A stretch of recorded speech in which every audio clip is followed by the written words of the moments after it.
updates on your screen, of course, and we will keep a track of that. Let me bring on board, though, Ved Goel, who is Group CFO and CEO at Dr. Lal PathLabs, joining us this morning to give us a perspective of the numbers. Ved, very strong growth numbers that you've clocked, 16.5, 17 odd percent, largely driven by volumes. What's creating this volume momentum? For viewer perspective, you've done FY26 full year volume growth of around 10%, but you've done 13% in Q4. Give us a sense of what's causing this tailwind. Yeah, good morning. This time we have a good result. And the drivers for, am I audible? Very much, Ved. Please go ahead. Yeah. So there are 3-4 factors. One is, of course, investment in our infra. So if you see in last 2 years, we have opened 32 new labs and more than 2,000 collection centers we have added in last 2 years. Similarly, if you see, our Delhi NCR is continuously growing in double digit, and it will continue like this. Third, which is very important, is our portfolio, which is, Swasthfit is still growing faster.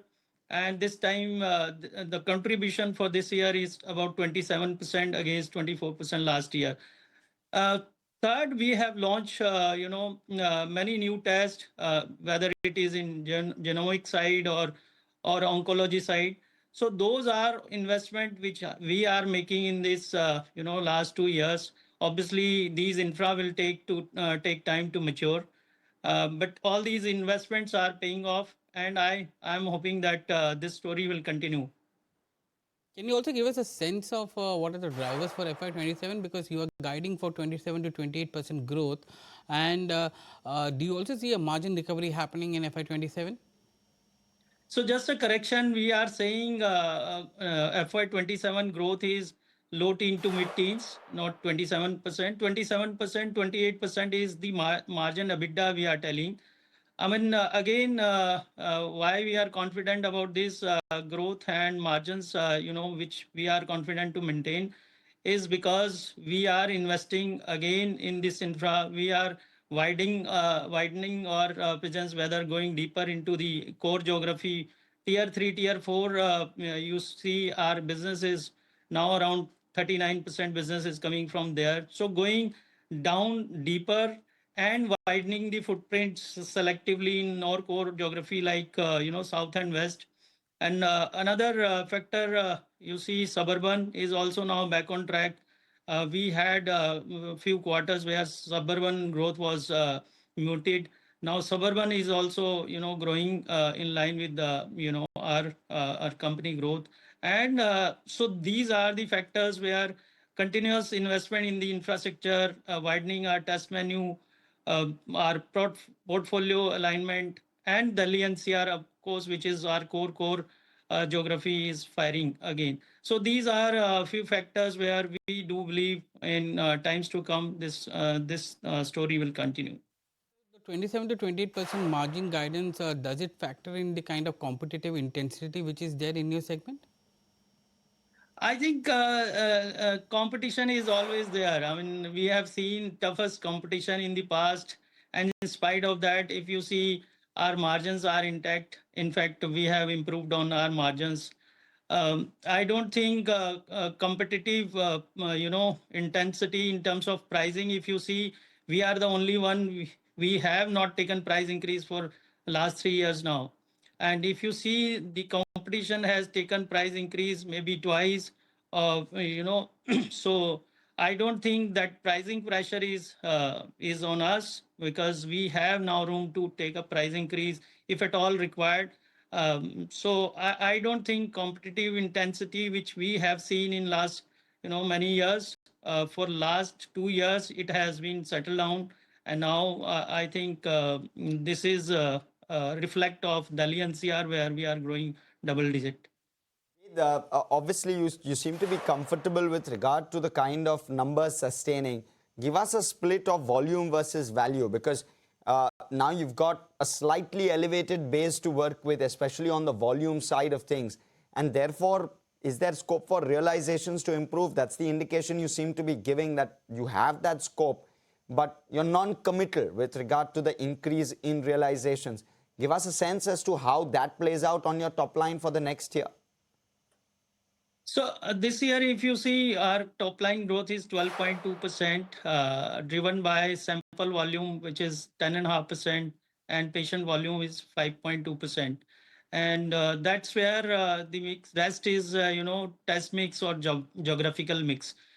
Our realization per patient is growing about 4-5% every year for a couple of years.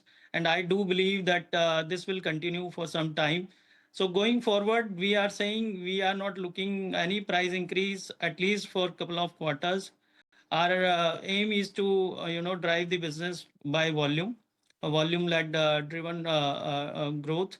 So what we are saying next year, low teens to mid-teens is all volume driven, which will be patient and sample mix, and some part of which is, let's suppose, 4-5% realization improvement because of test mix or geography mix.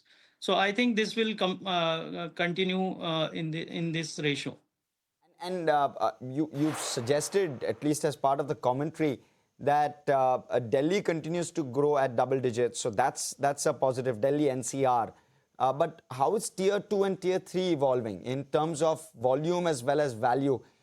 Is it margin dilutive at all? Is there a risk of a margin dilution there? How should one see it? I don't think tier 3, tier 4 expansion, and that's why I'm saying, if you see last 3 years, our tier 3, tier 4 business is now touching almost 39%. In spite of that, if you see, our margins are intact. So I don't think this will be a dilutive, because we have an operating leverage in our business. Of course, margins and realizations are different in different geography, but overall, as a company, I believe we are able to maintain these kind of margins. My final question to you is with respect to your Mumbai expansion, and you acquired a company as well, Shabas, there. You paid nearly 20 odd crores for a 6-line top line that company has. Give me a sense of the kind of strategy that you have for this Mumbai market and the kind of capex that you are penciling in for the next year. So let me take it first, this Mumbai, because Mumbai we have, acquired this Suburban, you all know. And, this acquisition of Shabashkar is again in line with our strategy to go micro-market, because if you see, Suburban presence is mostly is in, Borivali to Bandra, but hardly any presence in South Mumbai. And this Shabashkar asset which we have acquired is in Kolaba. So this is our strategy, where we are penetrating Suburban into Mumbai, wherever we have white spaces or blank spots. So this is in line with that. Now, second, in terms of capex, I think for this year, FY27, we are looking at capex of nearly 100 to 120 crore kind of capex, which will be, maintenance capex plus additional capex on these new infra. Plus, we are investing in our IT and digital programs. So those are, additional capex, about 100 to 120 crore. Okay, thank you so much, Ved, for coming in and speaking to us, giving us that perspective with regard to Dr. Lal's numbers. And viewers, what we'll do is slip in a very short break, come back, talk more. There's plenty happening in markets. There's good growth from the banking sector in terms of credit growth that's come in terms of numbers. We'll discuss that and more with our experts who will join us on the show. Stay with us.